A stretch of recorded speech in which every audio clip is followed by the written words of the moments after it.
English private tuition YouTube চ্যানেলে প্রত্যেককে স্বাগত। কিছুক্ষণ আগেই তোমাদের ফোর্থ সেমিস্টারের এইচএসের ইংলিশ পরীক্ষাটি সম্পন্ন হয়েছে। তো আমাদের দেওয়া যে সাজেশনগুলি ছিল সেগুলো কয়েকটি প্রশ্ন তো একদম হুবহু মিলে গেছে, কয়েকটি প্রশ্ন একটু যদি বুঝে অ্যান্সার করা যায়, করে আসাই যায়, যা আমাদের সাজেশনের মধ্যেই ছিল। চলো দেখে নেওয়া যাক কোথায় কোথায় কীভাবে লিখলে তোমরা সঠিকটা করে এসেছো কি আসলেই নিজেরাই বুঝে নিতে পারবে। এসে কিউ সাজেশনটা সময়ের অভাবে দিয়ে ওঠা হয়নি, কিন্তু আমাদের অফলাইন ক্লাসে এগুলো করিয়ে দেওয়া হয়েছে। আমাদের স্টুডেন্টদের এখানে এসে কিউতে কোনোটাই অসুবিধা হওয়ার কথা নয়, যেহেতু এখানে অর আছে। দুটি প্রশ্ন তো তারা ইজিলি অ্যাটেন্ড করবে প্রতিটি সেকশন থেকে, ইভেন তিনটে প্রশ্নও তারা লিখে আসতে পারে, আই মিন তাদের কাছে কমন আছে। আমি চলে যাচ্ছি সরাসরি সেকশন সি, যেখানে তোমাদের ড্রামা রাইডার সুদাসী থেকে প্রশ্ন রয়েছে।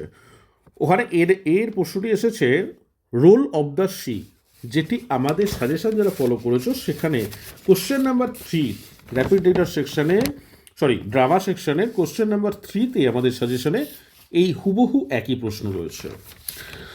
অপশন বিতে যেটা রয়েছে সেটাও কিন্তু আমাদের কোশ্চেন নাম্বার 8-এ প্লে থেকে দেওয়া ছিল।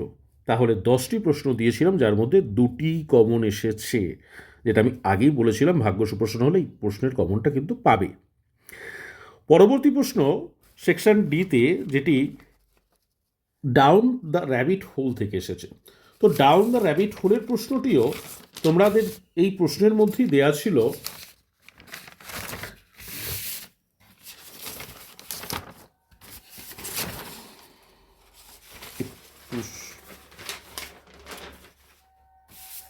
যে কোশ্চেন নাম্বার 8, প্রোজ সেকশনের question number 8, describe what happens when Alice falls round the rabbit hole. তো এই প্রশ্নটি এখানে দুটি পার্টে ভেঙে এসছে 3+3-তে।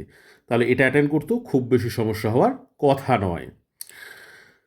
দেখি নেক্সট কি কোশ্চেন, যেখানে আছে what are the 3 questions and what are there answer. তাহলে এই প্রশ্নটি দুটি বড় প্রশ্নের মধ্যে কম্বাইন করা রয়েছে। প্রোজ সেকশনের question number 5, what are the 3 question that occur to the czar. আবার কোশ্চেন নাম্বার 1-এর second part, how are the question answered, means কোশ্চেনের অ্যান্সারগুলো কীভাবে তিনি দিয়েছিলেন, বা ওখানেই রয়েছে কোশ্চেনের উত্তরগুলো কী কী হয়েছে। তাহলে এই দুটোকে কম্বাইন করলেই কিন্তু এই প্রশ্নটিও কমন এসে যায় তোমাদের জন্য। পরবর্তী পোয়েম থেকে যে প্রশ্নগুলি রয়েছে, ভায়োলেন্স অ্যান্ড ব্রুচালিটি, এই প্রশ্নটি একটু difference. Question number 10, the actions and physical features of the hawk is symbolic representation of its place within a larger and brutal natural order discuss. তো এখান থেকে কিছুটা অংশ এটার মধ্যে কিন্তু লিখে দেওয়া যায়। হুবহু এই প্রশ্নটির উত্তর এটা লিখে দিলে হবে না, বাট অর্ধেক পার্ট কিন্তু এখান থেকেই লেখা যায়। পরবর্তী প্রশ্ন শেক্সপিয়রের সনেট নাম্বার 73 থেকে,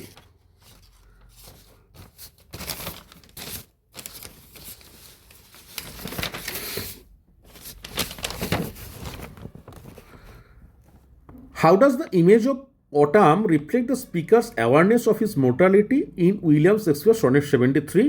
How do the images of autumn get compared to those of fire and twilight in portraying the passage of life? তোমাদের এখানে পোয়েট্রি থেকে question number 6, explain how Shakespeare uses the imagery of season in sonnet 73 to convey ageing and mortality.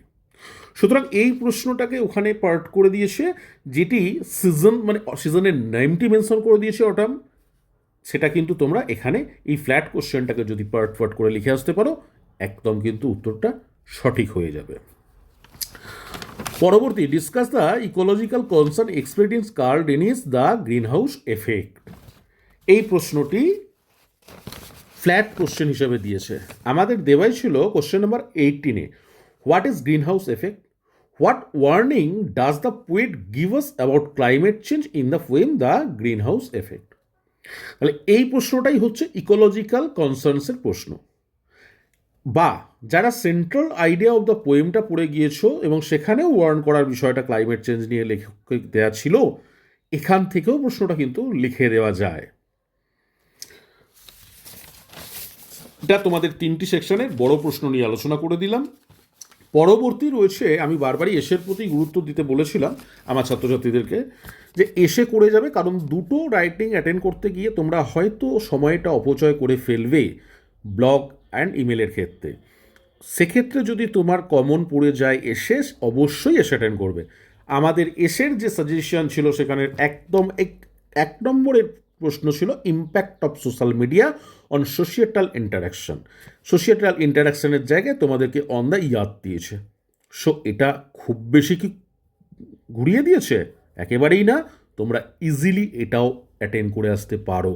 তাহলে almost এই প্রথমবার তোমরা 4th semester পরীক্ষা, নতুন পদ্ধতির প্রথম পরীক্ষা, সেই পরীক্ষায় সাজেশন করা ছিল দুঃসাহসিক এক কাজ।